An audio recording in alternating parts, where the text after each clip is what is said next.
Okay, great. Welcome to one of our expert-led series for our Hertility talks, and we're talking about our favorite topic. Well, not our favorite topic, just a topic that everybody likes to talk about and ask us about. And we're really, really pleased tonight to be joined by a complete expert in embryology. So Emma is a wizard in the laboratory. She's one of my favorite people because we just talk about all sorts of things, mostly science and embryology related. Um, but those are our favorite things to talk about. And so I'm really looking forward to tonight just to be able to cover some of the questions that we constantly get asked, but to look at it from an expert's perspective. We very often see generalized statistics around egg freezing, embryology, the whole journey. And really what you need is an expert who's actually been there and has seen all of the things, but also knows the context for each individual journey, because we love to generalize a journey and hope that we all fit within that kind of generalized parameter, but actually every individual is different. Emma, would you like to give a little bit of an introduction to your background and what brought you here to date? Yeah, sure. Thank you for having me so much. I'm really, really excited to be here. I too are a massive fan of Dr. Helen O'Neill. So together we will hopefully help people understand. So my background is I've been an embryologist for just coming up 22 years. So I started embryology straight out the back of my master's degree. My background is I've been in the NHS, I've been in big clinics, and then I've joined the Evewell 3 years ago to be involved in what I believe is patient-centered care. So, and it sent me on this journey to lead me where we are today, which is about education and information. And you've just used my favorite word, which is context, because nobody talks about context. Everyone wants to fit their journey, or they want people to fit into roles and buckets of treatment outcomes. And that's just not how it works. So I'm on a mission with people like yourself to try and educate around these subjects so that people can understand what questions to ask to understand their own context, and therefore understand how their journey is going to be for them, because everyone's journey is very different. Yeah, exactly. And I think it's really, I often say that when someone says, what are my chances? I say it's like somebody asking a doctor, what are my chances of getting better if I'm sick? Yeah. You would say, well, what's wrong with you? What's your lifestyle? There's so many different things to take into account. And yet, because it's part of a process, we assume that the outcomes are the same.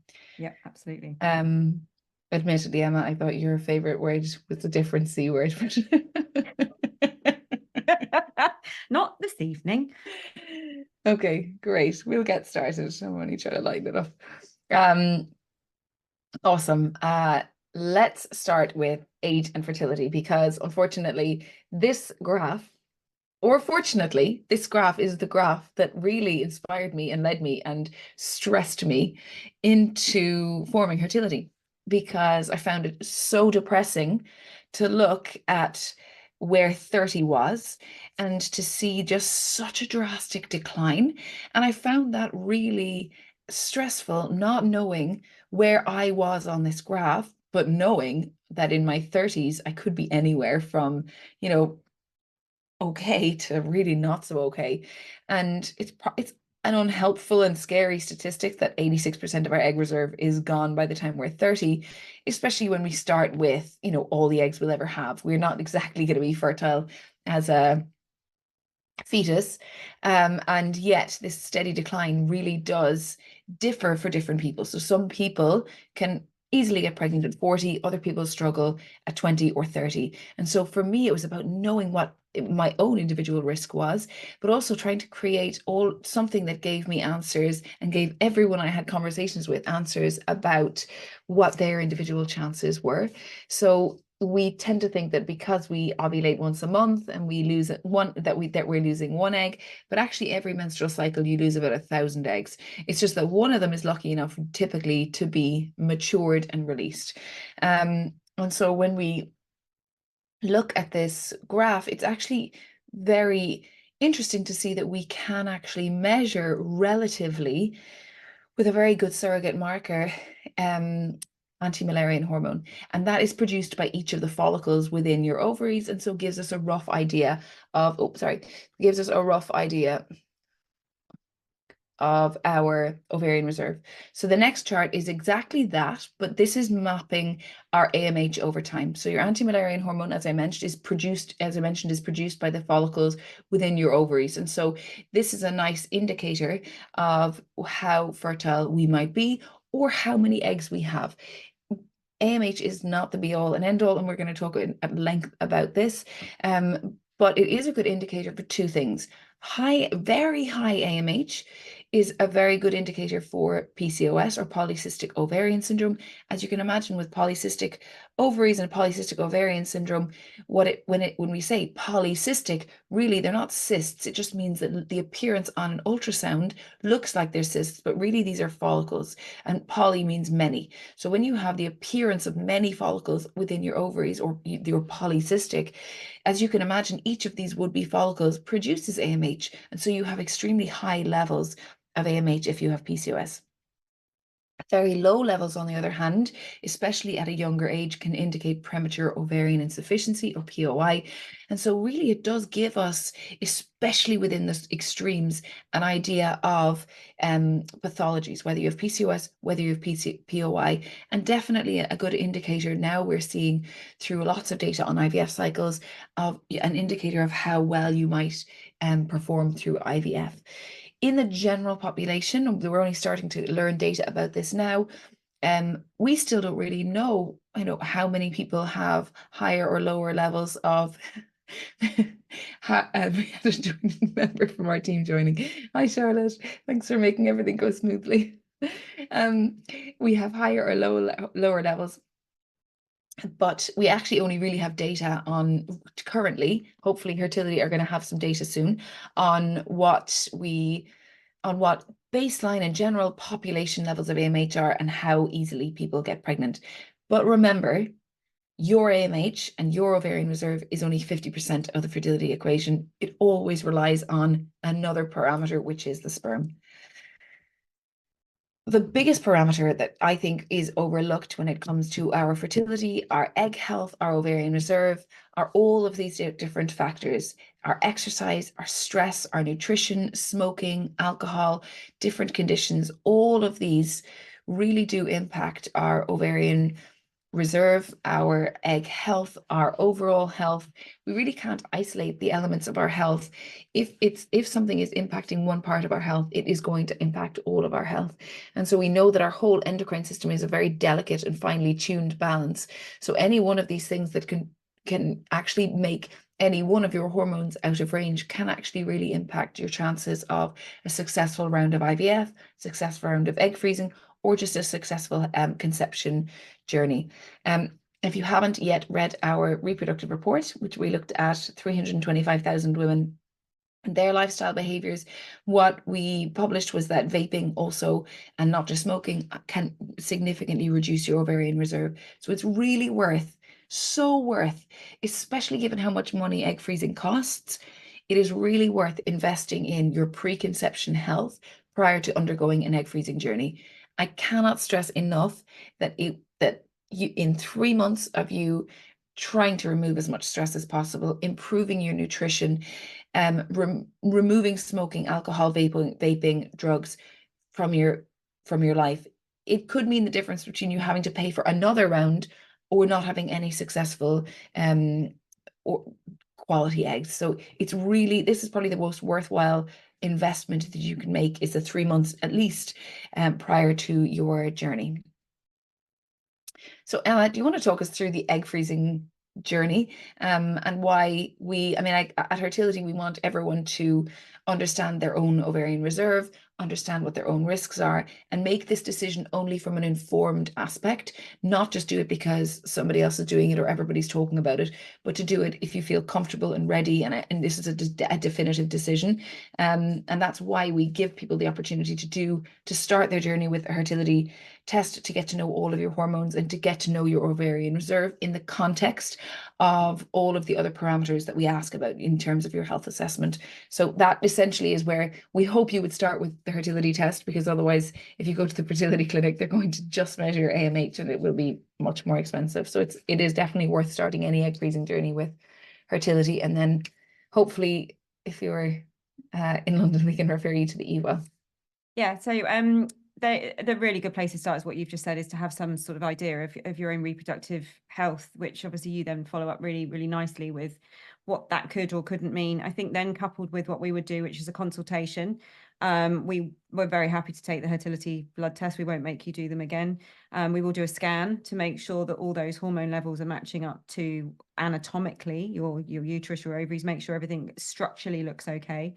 And that can be done in a consultation. And then we'll ask very similar questions, but probably more reproductively minded questions about what this looks like for your particular journey. So if you are, and we'll come on to this later about eggs versus embryos, because that's obviously where we're going with this, but ultimately it needs to be said that the road to egg freezing and the road to embryo freezing are almost identical, which we're going to talk about quite a lot, because I think there's a misconception that they're actually very different. They're not. You would have a consultation.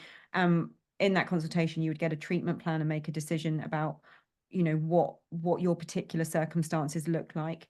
Is egg freezing the right decision for you, given all your hormones and health, given how many eggs we can get, etc. If it is decided that we should probably, you are wanting to go down an egg freezing journey, we would do all the cycle prep, which is when you meet the nurses, you speak to the embryologist, you make sure that you completely understand how this is going to be mapped out, because during that, once you start taking the drugs and all the scans, it can become quite overwhelming. So we want to make sure you're really prepared. And like Helen's just said, this is about informed consent. You can't give consent unless you've got the information. So we make sure you've got all that first. You then do the ovarian stimulation. There's loads of different ways to do stimulation. It is a little bit more normal now to do what we call flare stim, which is, instead of trying to downregulate you and take over hormonal control, we tend to use your period and then just go straight into stimulation. So you're normally only on the hormones for a couple of weeks. Scans, during that time, you'll probably have about 5 or 6 scans, maybe 3 or 4 blood tests just to track how things are going. And then once we're in this position where we're ready, that means that the follicles that we have managed to grow on your ovaries are all at an optimum stage. We will give you what's called the trigger injection. The trigger injection is to ripen up those follicles and make sure that hopefully when we collect the eggs from your ovaries, they are mature. And this is where, for me, embryology, all the timings kick in. So we take your eggs from you 36 hours after trigger. And the reason that would be is around 40 to 42 hours, you will actually start to naturally ovulate those eggs. So we retrieve them at a point where they are as ripe as they can be. And then those eggs go into the laboratory. They are with us for 2 hours. We freeze them at 38 hours post-trigger, so that if we ever do need to use them, we've got 2 hours the other side, which it all in my head works really clearly as maths. But I think it's really interesting to know that they are not in with us for very long. It's very time sensitive. And then we will organise a follow-up appointment to make sure that you've had a chance to discuss how that cycle went and what that means for your reproductive future, given that many eggs. So yeah, steps 3 to 6, like it says there, take about 3 weeks, and then you are done. You go home after your egg collection, and then we phone you later that day to tell you how many eggs have gone in the freezer. There is a decline, even from the offset, that you will have a number of eggs collected, and that will drop slightly to mature eggs. That's completely normal. And I'll show you that in a second. One thing that people often think is that the egg freezing journey and the IVF journey, as you just alluded to, are quite different. And we just wanted to follow on with another image here of essentially the IVF journey. So you'll see it starts with a consultation, the ovarian stimulation, egg retrieval. The only thing different is that alongside that, there will be a semen analysis and fertilization. Then following fertilization, you'll have the embryo transfer and a pregnancy test. So there's lots of different, up until this point, it's really quite similar. So if you were to freeze your eggs, the only difference here would be that once you come back to use them, they would be thawed, fertilized, and then the embryo will be transferred or frozen. Yeah, and to say that also, actually, the point of the treatment, the actual treatment the female goes through, it's identical, because at the end of the day, we call everything gametes. So you can have a semen analysis if you've got a partner. Obviously, if you want to use donor sperm, then there is a place where we can bring that in, and that will be in the freezer ready to use. So the point at which you convert these into embryos all happens in the labs. As the female patient going through treatment, for example, you don't do anything any different. The eggs go into the lab and just different processes happen. And what we would do if we were creating embryos is after that egg collection, we would then take them into the lab for up to 4 hours, because we actually need them to get to 40 hours to make sure they're as mature as they can be, and receptive to fertilization. We then use different methods, either IVF or ICSI, to fertilize those eggs. I think it needs to be said at this point that if you ever do come back to using frozen eggs, it is always ICSI, because we have. So just to say that IVF is when you put the egg in a dish with loads of sperm. So that's literally just may the best sperm win. ICSI is intracytoplasmic sperm injection. And see this needle here? That is a needle injecting an individual sperm into the egg. Ensure that is like forced fertilization. Yeah, a little bit. But yeah, so with thawed eggs, there is no choice for IVF. Probably a bit complex to go into right now. I've actually got something on my Instagram about this one, I think. And then the ICSI has to be done on thawed eggs, but depending on that, that's how we would then create embryos. Even on the day that you'd have your egg collection, that all happens in the afternoon. And then depending on your particular journey, most clinics now grow embryos out to what we call the blastocyst stage, which is about 5, 6, or 7 days after your egg collection, where at that point, we can also very successfully freeze embryos. And at that point, I think this is the very big difference. They have a known potential, which eggs, unfortunately, have to go through a lot to get to becoming an embryo. Not every egg will make an embryo. Not every egg will fertilize. So by the time you have blastocysts stored, you are dealing with embryos with very high implantation potential, because they are known to be highly potential to go on and make a pregnancy. Yeah, and that's really worth mentioning is, we often think that if the number of eggs we freeze equates to the number of embryos we're going to get, but there's many different steps that need to happen following freezing our eggs, including the thaw, the fertilization, embryos being cultured to the right point, and then there's still the transfer and the hopes that it will implant. So there's a lot of different steps. So I think it's important to be very optimistic but realistic about that journey and about the rate of attrition, we'll say. So then in the next slide, I want to just show you a little bit about the rate of attrition, but moreover, the fact that rate, the average number of eggs that are collected is very different from age. So Emma, do you want to just talk us through this graph? Yeah. And the source of the data as well? Yeah, so this is our data from the Evewell over the last sort of 4 or 5 years. So these egg numbers are actually really high for ages of eggs, and this is because I hope that we've got the stimulation right. Now I think people find it really interesting that under 30 it's a lower number. I think you need to put into, again, our magic word of context. The type of patients that are coming to you under 30 are sometimes those that are having like pre-chemotherapy treatments. They're not all fertility patients, so they are quite a different demographic, and some people are coming to us a lot younger than 30 to freeze their eggs because they're unwell. So I think that probably leads to where that number looks lower. It probably isn't if you were looking at the general population.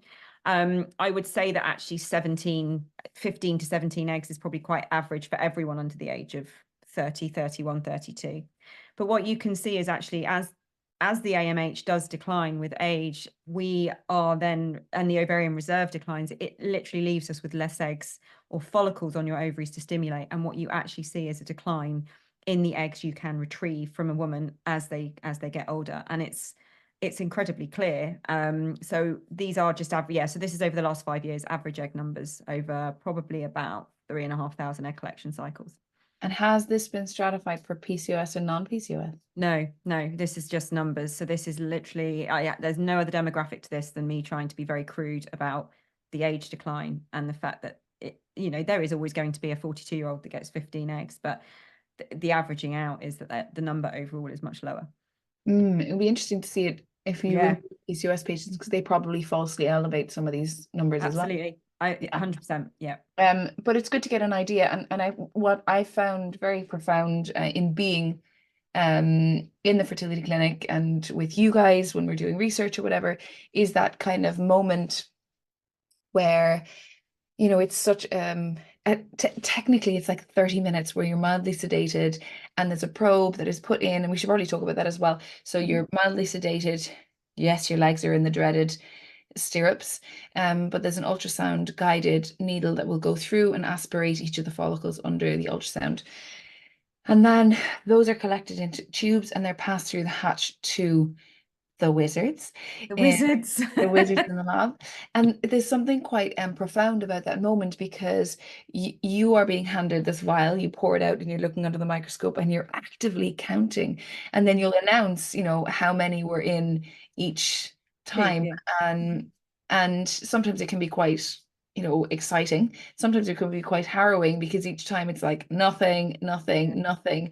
And that's something that I think really hit me in being kind of stood at that vantage point, thinking, wow, it's such a moment for any individual and for you guys too. You must take it professionally quite, like I would feel quite emotionally tied to the patients, given that number. Like there's such a weighted, like there's so much weighted emotion in that number of eggs each time. Yeah. So I think it's important to mention that you probably will go into that room knowing roughly how many we're expecting, because we will have triggered you with a certain number of follicles on size.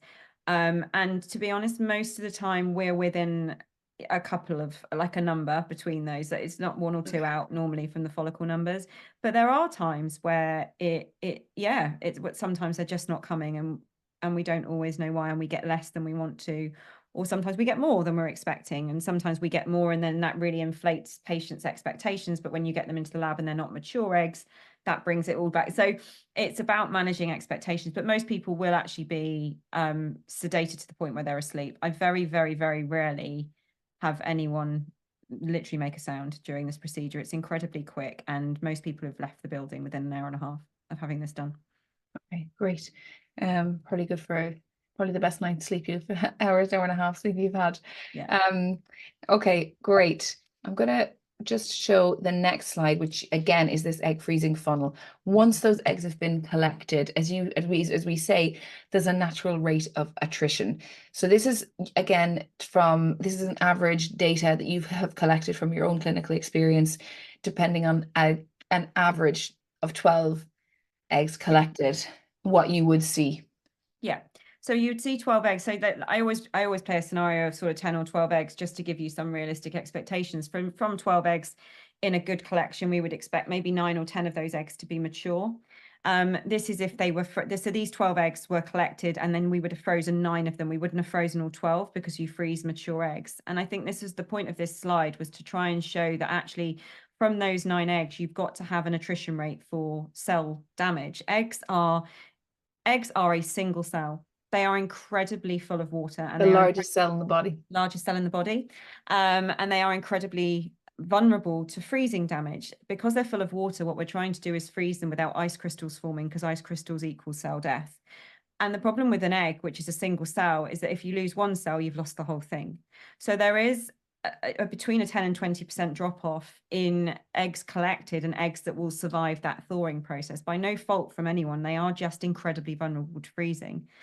And then I suppose you've then got to go back into what would be a normal IVF funnel, which is once you've got those 7 that have survived, you've still got your drop off between there of what's going to fertilize and what's then going to be able to make an embryo that is compatible with pregnancy. We talk a lot about PGTA testing as well, which we might come on to later, about genetic screening, because with age decline becomes genetic competence decline in embryos as well. So what you really need to go into egg freezing knowing is that the number of eggs you need at the top actually is very correlated to the age of your eggs when you're collecting them, because how much percentage potential they've got correlates to that age group as well. So 12 eggs collected in this woman, let's for argument's sake say this woman was 38. It's left her with 1 functioning embryo and 1 chance at a viable pregnancy after you've utilized those eggs on the flip side, maybe 2 years later. So it's having that realistic expectation of how many. A question I get all the time is, how many eggs do I need? And I always come back to this calculation of, well, let's go back up the funnel and let's start talking about what your family looks like. How much, what are we trying to protect? How much are we trying to do? But what none of this discusses is, when you're doing egg freezing, is not only do we not know the competence of those eggs per se, we actually haven't already decided what sperm's going in.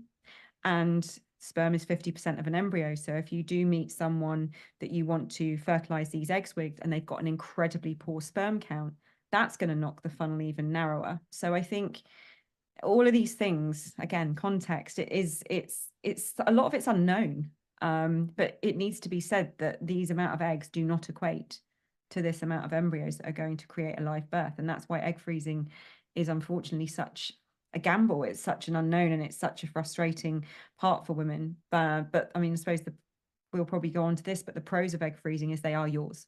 You are the only person with consent for these eggs, and that's why it appeals to so many. There is no one else with any input into whether or not you use these eggs or keep these eggs. They are yours and yours alone.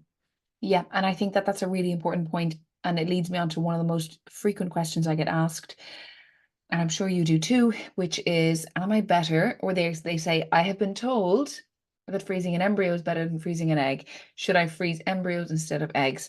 And to your exact point, freezing eggs keeps the reproductive autonomy with you. Freezing embryos shares that reproductive autonomy in that we two people have a decision over those embryos. There's a lecture that I give about the different types of baby making in the 21st century, and essentially what I do in that lecture is talk through all the different use cases of legal cases that have gone on before. And previously egg freezing was not as successful as it is now, because the way in which we froze eggs was a much slower way of freezing eggs. We didn't vitrify or flash freeze eggs, and now we do. So prior to this technology of flash freezing eggs at 196 degrees in liquid nitrogen, we essentially had a higher rate of attrition.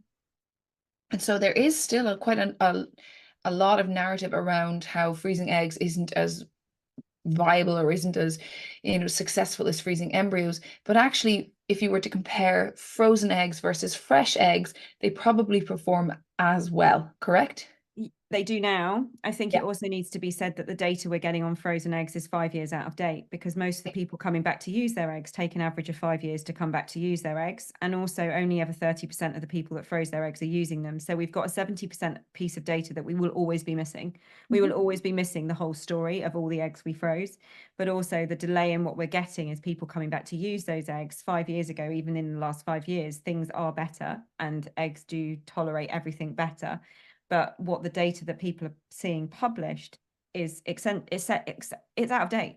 So And exactly.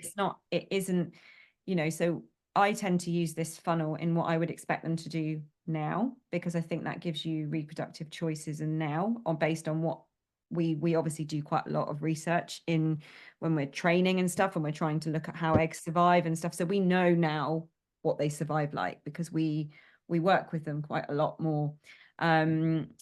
But you are literally publishing data from 5 or 6 year old eggs. So Yeah, it's different.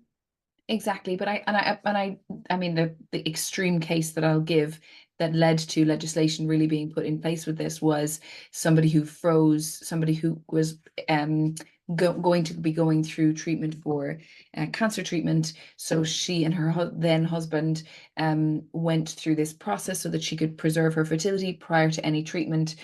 They were obviously recommended back then they should only freeze embryos. They froze embryos. When she was through her chemotherapy, they went back to essentially thaw them, but the relationship broke down. And so who owns those embryos? Both of them. And yet, because the relationship broke down, she had said to him, I don't want any money for these. This is my only chance at having a genetically related child of mine is to use these embryos. But actually it went to the High Court and the law was upheld and the embryos were destroyed because he did not want her to use them. So that use case haunts me, thinking that those were her only eggs, but they were fertilized with somebody and the relationship broke down. So I still think that even if you are in a relationship and wanting to freeze your eggs, that there is a really valid case to freeze eggs as just your eggs as well. You never know what's going to happen. Yeah, we get a lot of people come now and do both. Yeah. Because you're absolutely right. Embryos still to this day, like we go back to the fact that an egg is a single cell, and once it's damaged, it's damaged. an embryo at the blastocyst stage is 150 to 200 cells if you can get them to the really advanced blastocyst stage. So losing a couple of cells to freezing damage has really very, very little impact on the embryo going on to make a viable pregnancy. And again, it's that known entity. So you do know that you have got embryos that have the potential to create a pregnancy rather than the unknown of the potential of the egg. So we actually get people coming and doing both now, which I think is something I've not seen before, and it's definitely more, because we're talking about this more, something that people are considering in the last sort of 12 to 18 months. Yeah, and I still think I think it's quite valuable. Shall we get to some questions? Yeah, let's do it. Great. I'm going to get to some of the questions that have been asked. Okay, the first question here said, if I completed the fertility testing last year and scan suggesting a good egg reserve for my age at 38, should I still be considering egg freezing this year? Or is it too late to freeze my eggs, as a lot of clinics I've come across state they do not freeze eggs for women over 35 or 37? Again, I think that it's that context thing again, isn't it? What type of relationship are you in? What is your future family plans? I suppose we will freeze eggs for women of this age group. I think you've just got to be realistically working your way back up the funnel. You've got to be saying that in a 38-year-old, even when you get to the blastocyst stage, 60% of those blastocysts will not be genetically competent at making an embryo. So then you've got to go back up the funnel and ask, how many eggs do I need to be freezing? And I think if you're in a really good position to freeze that many eggs, then you've got a good AMH and you've got a good antral follicle count. Then what the clinic should be saying is, given these circumstances, it's a realistic thing for you to proceed. I think if you had a very low AMH and it was going to take us 15 cycles to get the 30 eggs you need, then that can be considered somewhat medically negligent, putting you through that for that process. But I think some women can get that many eggs in one go, and I think that that's the conversation that needs to be had, is about your context. Yeah, I couldn't agree more. I think it's very much about your own personal journey and where you're at in it, whether you want to have children. I mean, if you aren't in a relationship and don't see yourself being in a relationship, and that then there's that awful thing of like, even when you are in a relationship, you kind of need to wait till it's normal enough to be like, can we have a baby together? I think that is, you're only ever as fertile as you are today.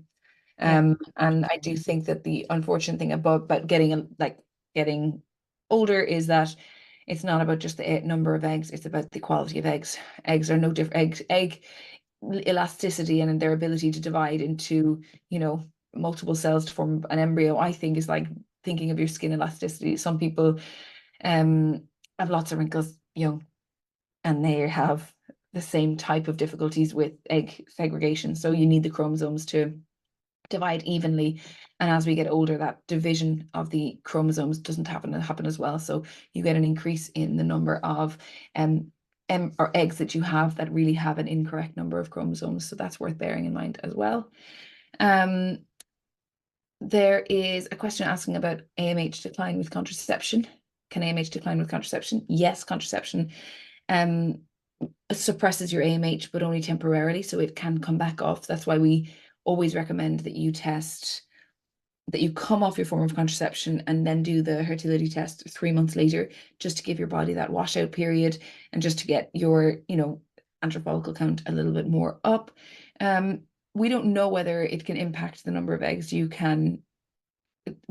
have. Nobody's ever actually looked at long-term use of contraception, a given form of contraception, and whether it impacts your fertility over time. We just know that our fertility does go down over time. It's research that we're actively working on.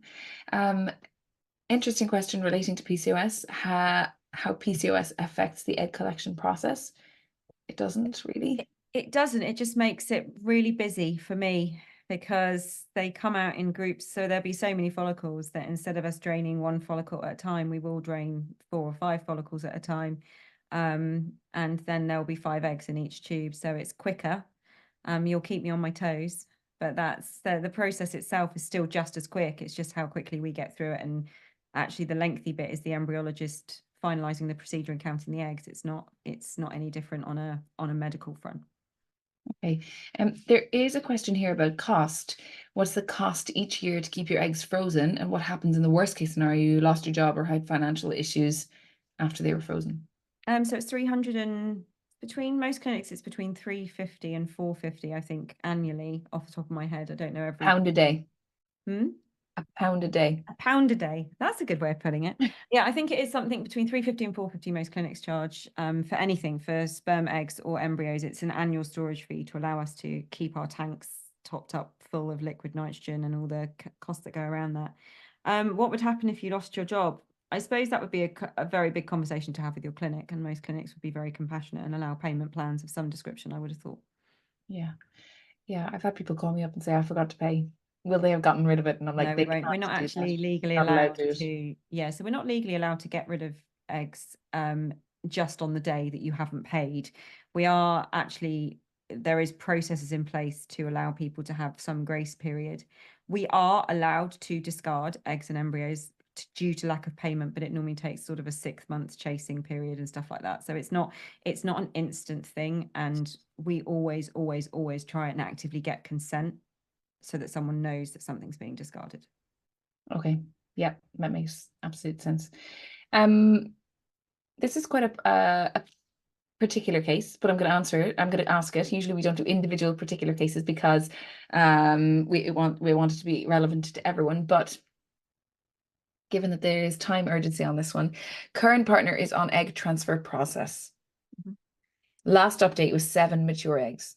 Question to ask: with the 1 egg transfer occurring tomorrow, the remaining 6 will be frozen. Is the freezing safe, and can the egg deteriorate over time? Would it be better to freeze the eggs or sperm if we went through an IVF ICSI process?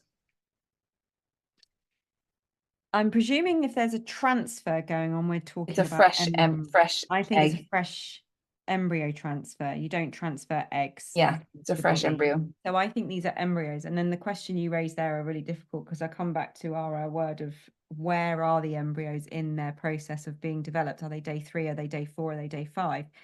If they are, so I think from what I'm gauging here is 7 eggs have been collected, maybe 7 have fertilized and 1's going back. First of all, you're going to have to see if all of them are suitable for freezing. Have they grown to a stage? Not all of them will. We'll go back to our funnel where we end up with the group of embryos at the end. Embryos being frozen are very, very viable options. They tolerate it beautifully. Yeah. But again, it depends how far onto their journey. Our blastocyst embryos are day 5. Then you've got day 3 embryos that are, we've got less information about them. We don't know their full potential. We know some of their potential, but not the whole lot. There's a question about more detail about the extraction process. You mentioned being quite sedated. How long does this last for? What's the pain like during or after the process?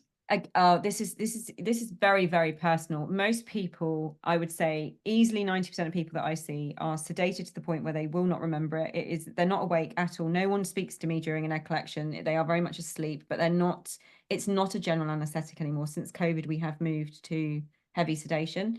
Most people will leave the room and be awake before we even get them out of the room.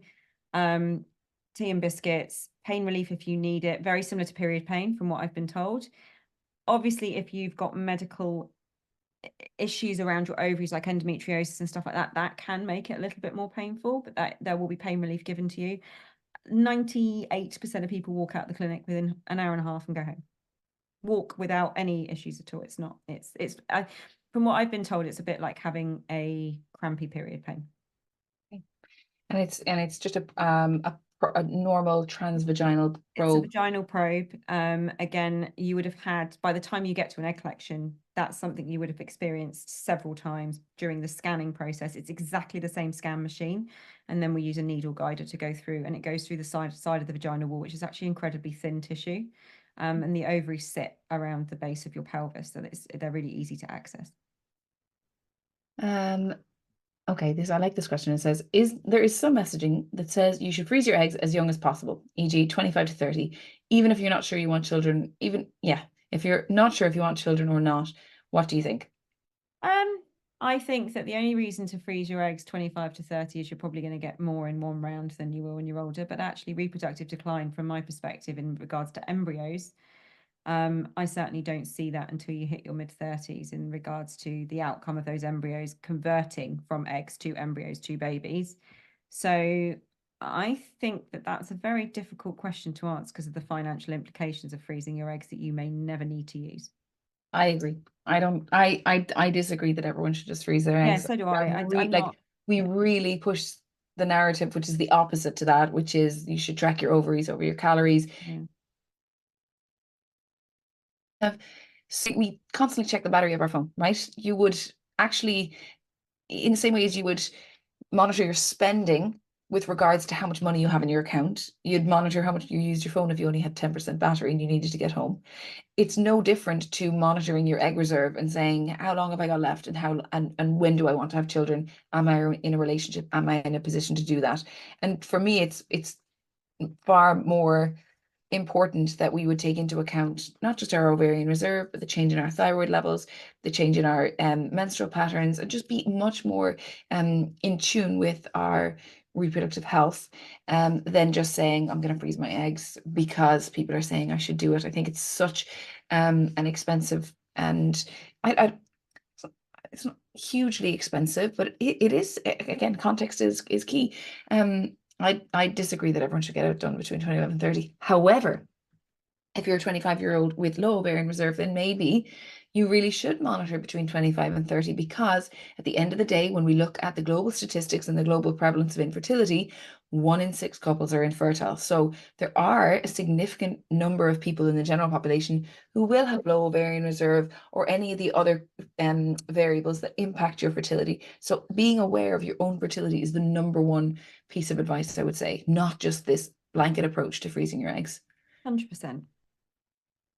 Okay, great. I get fired up about that one. I'm already out of breath because I'm huge. There's another question here saying, if I decide to freeze my eggs, what are the cost of initial collection of eggs for freezing in addition to the 350, 450 storage? Oh, I've got that. I've got it on a little map. I think obviously it's very clinic dependent, but I'm pretty sure that around of egg freezing. Now, what's really difficult with egg freezing is you can never determine how many drugs anyone's going to need. The lower the AMH, when you come to egg freezing, primarily the higher level of drugs we're going to need to get those ovaries to respond to what we want them to do. So we always say drug costs are between £1,000 and £2,000 from what I can remember. And I think a round of egg freezing, depending on where you have this done, is between £3,000 and £4,000. Yeah, yeah. And normally egg freezing includes the first year of storage. I have got it on here, exact numbers, but yeah, so it's difficult to give you an exact figure because without, again, it's you would have that sort of, what you should be having in any clinic is a discussion about, given your circumstances, what drugs we want to use and how much of those drugs we're going to need to use to get you to a point where we can collect the amount of eggs that your body is able to give us. It's not actually true that you should just push people through with really heavy doses of drugs. You don't need to do that. Your ovaries will only give us what they're going to give us. But if the ovary number is less, you do tend to need a little bit more to get them to work the way you need them to. Everyone is quite different. Yeah, massively. I'm 34 and my partner is 28. We'd like children, but not for another year or two. Should we consider both getting our fertility tested now? Yeah. 100%. Couples fertility reviews now. And it also gives you the chance, if you are looking to have a family in a year's time or start trying to conceive, like Helen said about the primary, getting yourself in a good reproductive space, getting your nutrition in the right space, all of that will make the fertility journey hopefully really quick for you. Yeah. There's, it is so hard to sit in front of couples that have been trying to conceive for 2 years and no one actually just said, if we just change this part of your lifestyle, Yeah. like I've had triathletes sit in front of me and nobody had actually had the conversation that actually sitting on your bike for 10 hours a day is going to be really, really probably not great for your sperm health. Yeah. And actually just those changes that you can make now can put you in a really good place to conceive as quickly as possible in a natural way. Yeah, exactly. It's such an investment. It really is such an And investment. also, if there is a problem, at least you know about it. And then you can make decisions or start saving for the fact that if someone has got a really poor prognosis and is going to need reproductive help, then you've got that in your mind and knowing that that's what you're working towards, regardless of what that looks like. I think it's incredibly important to know where you stand as a couple. And most clinics now will do a fertility review of some sort, where they'll do a semen analysis and a scan and then a fertility blood test as well to help you understand the whole picture. And I think that is a huge part of the fertility test is that health assessment that we ask. It actually amazes me, shocks me a little bit that fertility clinics don't do an in-depth analysis of your lifestyle factors, menstrual factors, any previous diagnoses, any previous infection, all of your other hormones. Like those are really important things Mm. that clinics don't Yeah. do. They will measure your MH, fine, and put you and to gauge, your stimulation protocol. But there's so many more pieces to the puzzle that I think should be asked, and that's why we ask all of those questions because they are so relevant to your fertility journey. There are so many questions, guys. I'm doing my best to read at the same time as answer. It's actually very um okay, so we have sort of covered it, but how I do think that an idea of the time, so it says, how long does it generally take prepping for the egg collection, as in injections? And I know we said the overall process can be like 3 weeks. Some people can be like 2 weeks, but Mhm. essentially from start to finish, I think it would be good for you to let us know that first appointment, Mhm. the number of appointments that you probably would need, and the touch points at the clinic, bearing in mind the people we're answering this for are working individuals who basically need to know, like, what is my time commitment to this?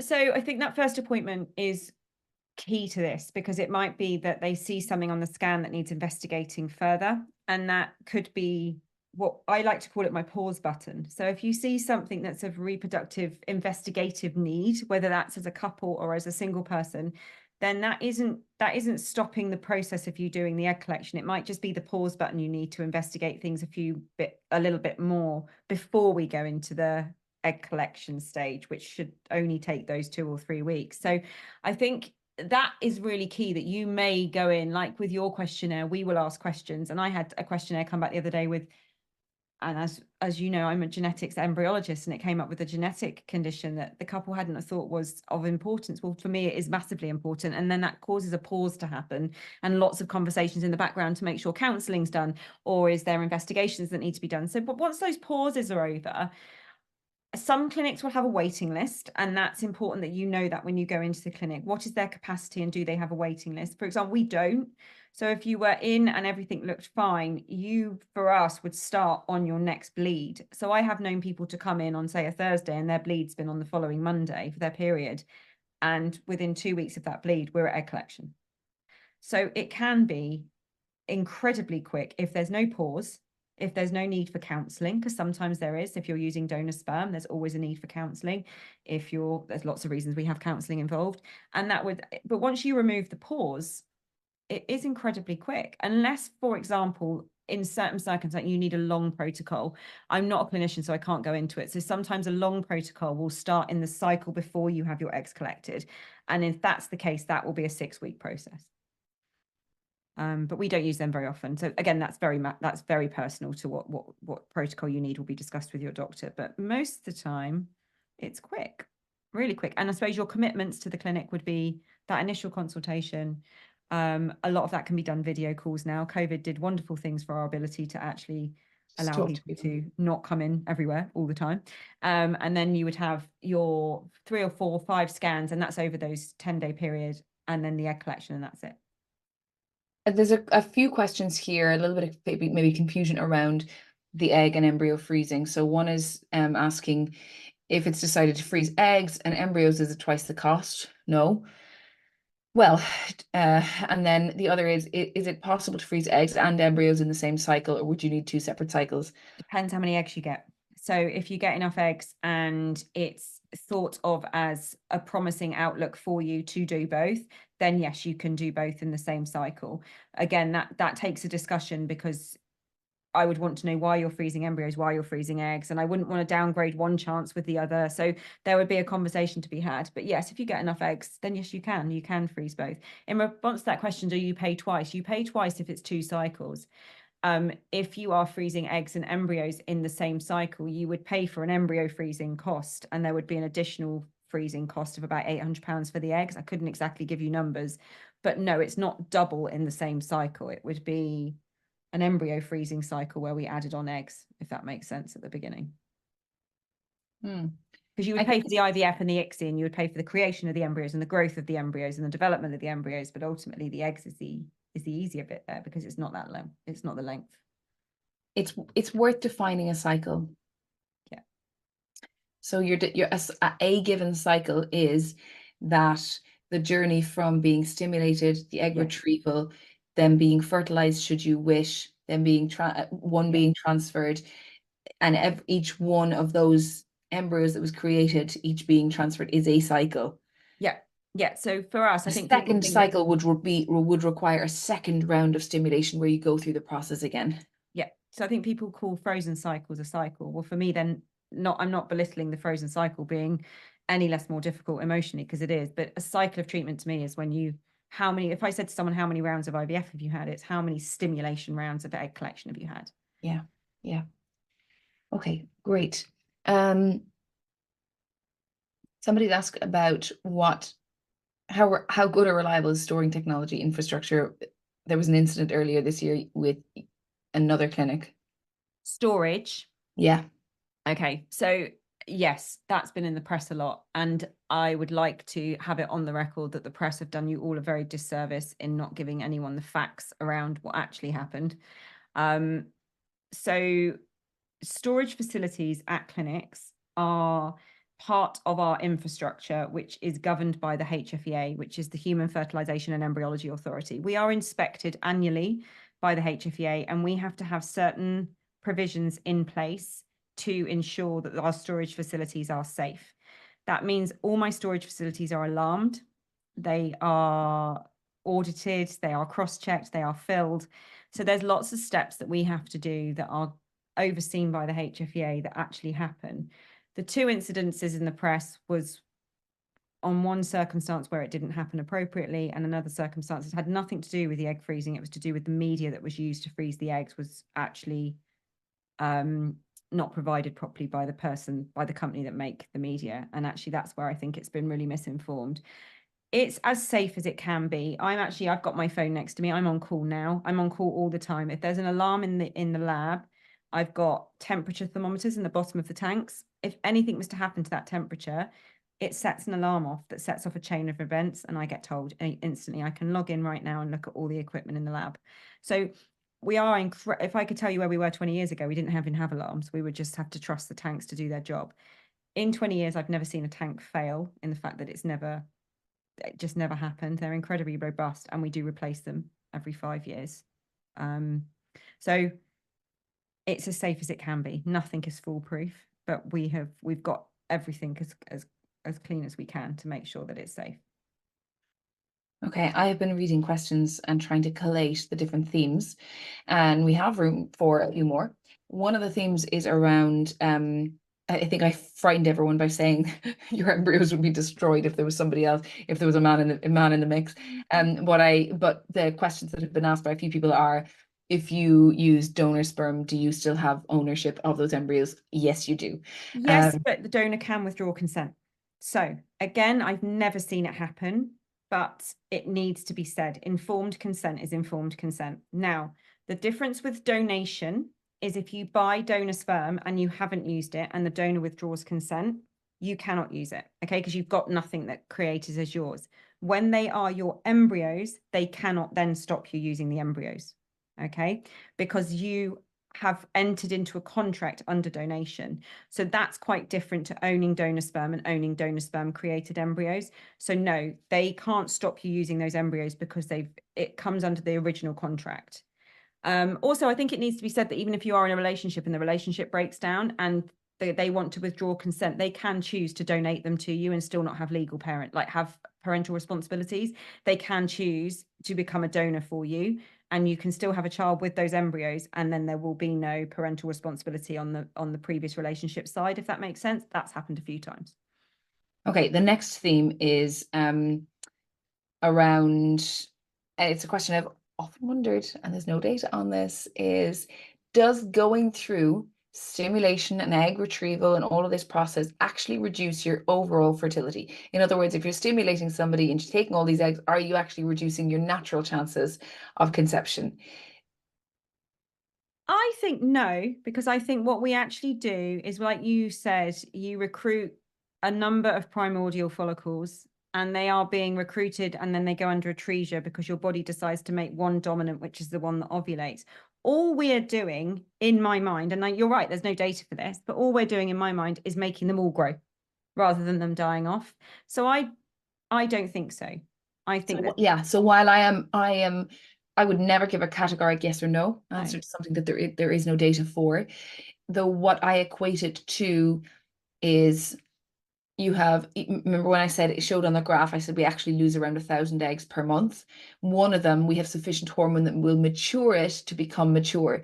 What we're doing in a stimulation, an egg freezing, or an IVF journey is we're giving you, instead of having a normal menstrual cycle whereby you have enough follicle stimulating hormone to mature that one egg that gets released and waits to be fertilized, we give you exogenous extra hormones to make sure that the other ones that probably would be lost also mature. So what we're really just doing is trying to amplify any given one menstrual cycle. So technically, it should not reduce your natural fertility.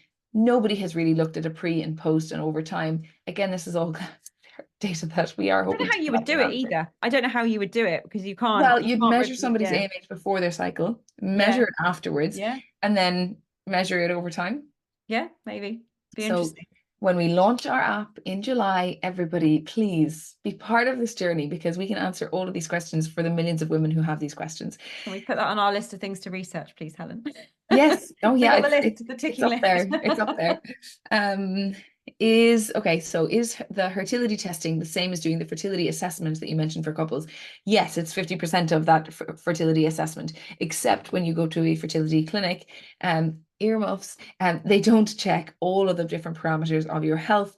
You have to physically go in and do it.